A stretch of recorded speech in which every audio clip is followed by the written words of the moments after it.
Good morning, class.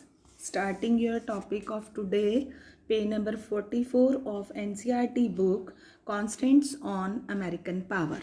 Students, starting your today's topic, I want to recapitulate your points what you had studied earlier.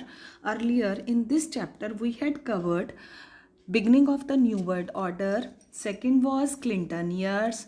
Third was 9/11 and the global war on terror. Then Iraq invasion. Then hegemony meaning as America as hard power. Then structure power.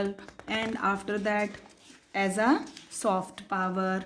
अब हम शुरू कर रहे हैं आज constants on American power. America के मार्ग में कौन कौन सी प्रमुख चुनौतियां थी, क्या शक्तियां थी. तो स्टूडेंट्स, एक बड़ी इंटरेस्टिंग बात है कि हमें हमारा हिस्ट्री से ही पता चलता है कि कोई भी साम्राज्य, कोई भी जो एम्पायर है वो जितना ऊंचाइयों पर चढ़ता है, वो अगर उसका पतन होता है या उसका डिक्लाइन होता है तो अपने अंदरूनी कारणों की वजह से ही होता है. ऐसे ही अमेरिका में हो रहा है कि उनकी जो हिजेमनी है उसके अंदर सबसे जो ऑब्स्टेकल्स हैं वो कोई आउटसाइडर नहीं है, उसके अंदर खुद के अंदर ही है. 11 सितंबर 2001 के बाद के जो साल थे ना, धीरे धीरे सब कुछ सामने आने लगा था. अब यहाँ पर ये देखिए स्टूडेंट्स, ये जो हमारा फर्स्ट कांस्टेंट है, जो पहली रुकावट थी, वो वहाँ का स्ट्रक्चरल सिस्टम था.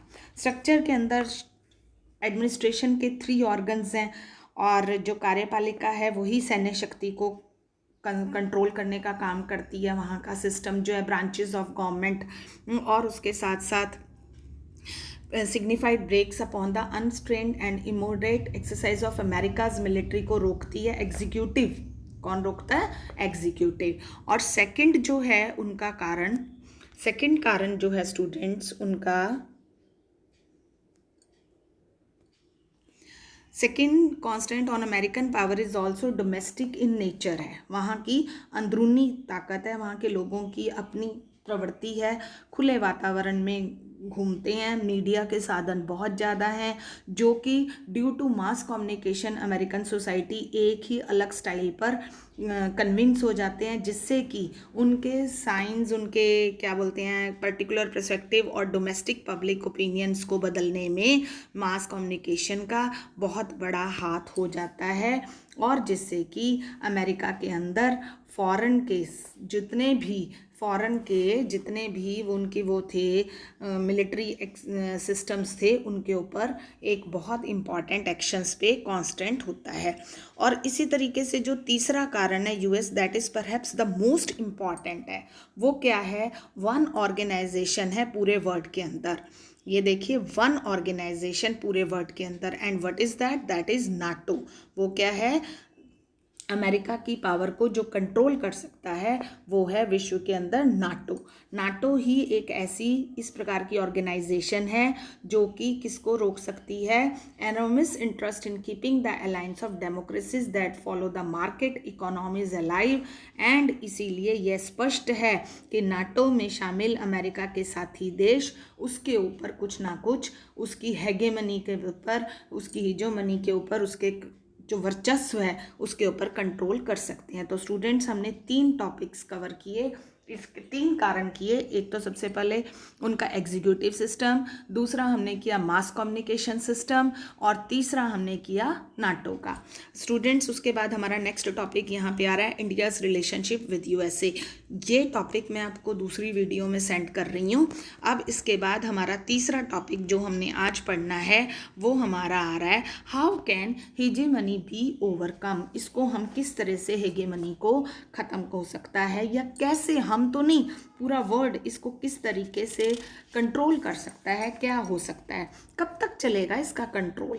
इसका कंट्रोल से एक बड़े सभी के दिमाग में बात उठती है. और इतिहास को देखें तो लगता है कि शायद कुछ ना कुछ, कभी ना कभी तो कभी समय आएगा ही. बिकॉज इन इंटरनेशनल पॉलिटिक्स कुछ ही लोग ऐसे हैं, कुछ ही गिने चुने से हैं जो इसकी मिलिट्री पावर पर लगाम लगा सकते हैं. In there are each and every country there is government लेकिन वर्ल्ड की कोई गवर्नमेंट नहीं है। माना हमने यूएनओ जैसे ऑर्गेनाइजेशन के बारे में पढ़ा है, लेकिन उसके अंदर भी कोई गवर्नमेंट तो है ही नहीं। तो फिर तो कोई ऐसा बहुत मुश्किल सिस्टम होगा कि अमेरिका की जो मिलिट्री पावर है उसको कोई कंट्रोल कर सके, क्योंकि उसकी कैपेबिलिटी का मुकाबला करने के लिए वर्ल्ड के अंदर कोई भी कंट्री नहीं है। अब आप बड़े हैरान हो जाएंगे भी ऐसा क्या है अमेरिका के पास कि जो कोई भी नहीं उसको कंट्रोल कर सकता।